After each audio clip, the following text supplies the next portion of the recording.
The DECLARE-TIMI 58 trial is the cardiovascular outcome trial of dapagliflozin for Farxiga or Farxiga in different parts of the world, which is a drug from the SGLT2 inhibitors group of drugs. As you probably know, we randomized 17,160 patients who were patients with type 2 diabetes and either established cardiovascular disease or risk factors for established cardiovascular disease, which were actually the majority, with around 60% of patients just with risk factors without established cardiovascular disease. Primary outcomes of the trials as a whole were reported during the American Heart Association in November 2018, and we showed a non-inferiority. We showed we showed the safety outcome of 3-point MACE, and we showed also in the efficacy outcome, cardiovascular death and hospitalization for heart failure, there was a superiority with the dapagliflozin versus placebo, while with the 3-point MACE there was a non-inferiority, there was a safety but not a superiority endpoints achieved. Another important outcomes of the trial, which were actually defined as the first secondary outcome, was the renal outcome. We must remember that since, due to hierarchy of testing, since only one of the two co-primary efficacy endpoints was achieved, all of these endpoints have to be seen as hypothesis generating and not as final results. Still, what have we found? First of all, we defined two important renal outcomes. One, and the first one, was a cardiorenal composite outcome, which included 4 components. And all of them, as you will see, are important clinical components and do not include change in urinary ACR, as was used in previous cardiovascular outcome trials. And these components are a reduction by 40% or more in eGFR to a level of less than 60, repeated in 2 measurements at a central laboratory at least 4 weeks apart. The second one was end-stage renal disease, defined as, once again, dialysis or any kind of replacement therapy, renal replacement therapy, or reduction in eGFR to less than 15 in 2 repeated tests.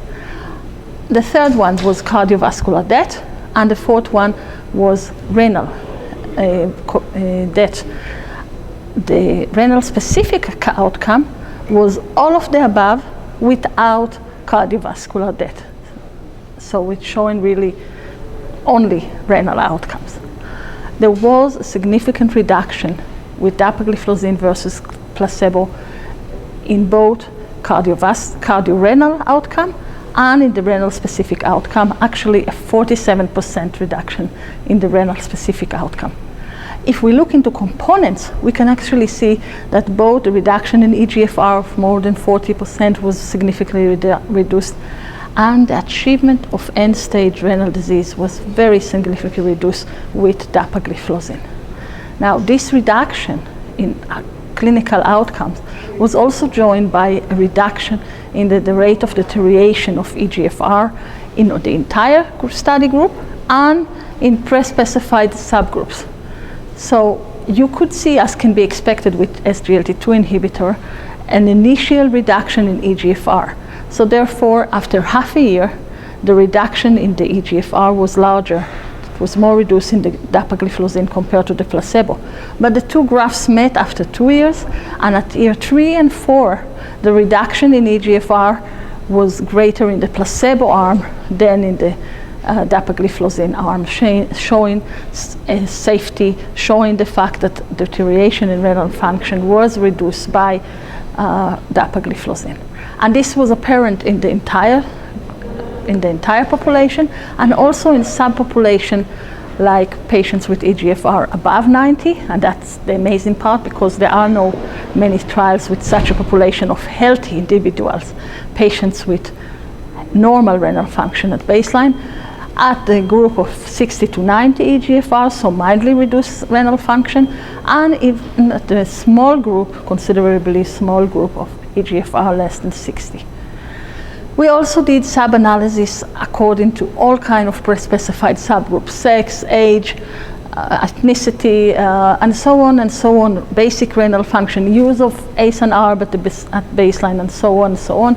And in all these subgroups, there was a significant reduction with dapagliflozin, both of the cardiorenal and the renal specific outcome, showing the robustness of this reduction. Why is that clinically important?